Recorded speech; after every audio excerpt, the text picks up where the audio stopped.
Sam Altman, co-founder and CEO of OpenAI, whose ChatGPT development took millions of users in a few months and set a new record for user base growth in the history of the internet, has unveiled a project called Worldcoin.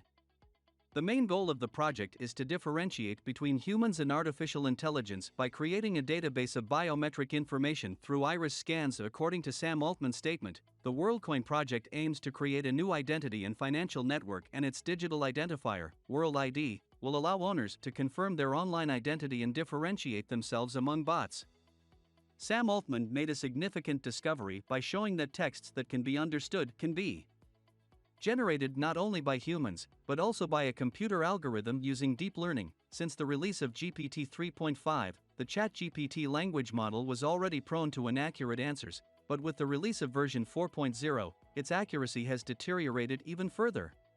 Now, in simple math problems, ChatGPT makes errors 97.5% of the time and continues to show inadequate accuracy. This deterioration has occurred for a number of reasons, including the appearance on the network of many erroneous answers to simple and not so simple questions generated by the chatbot itself. Because ChatGPT learns with reinforcement learning, it tends to accept incorrect answers as correct if such answers are frequently encountered on the network, further exacerbating the problem of data validity. However, Sam Altman, the creator of this automatically dumbed-down model of artificial intelligence, got tired of watching the algorithm lose accuracy, so he decided to test how many dumb people actually exist on Earth. To that end, he has launched his new Worldcoin project, which seems to have some pretty blatantly fascist traits, and collects biometric data from a wide swath of people on the planet for a small fee.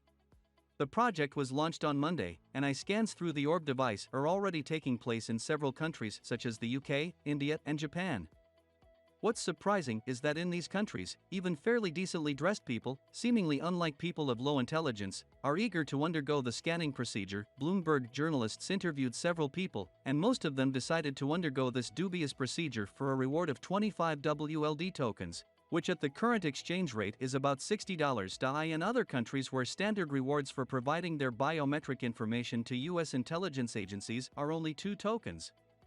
Such an amount, for example, for India, is not a bad reward, and is about $5. There are plans for the company to open Orb verification points around the world to speed up the process globally.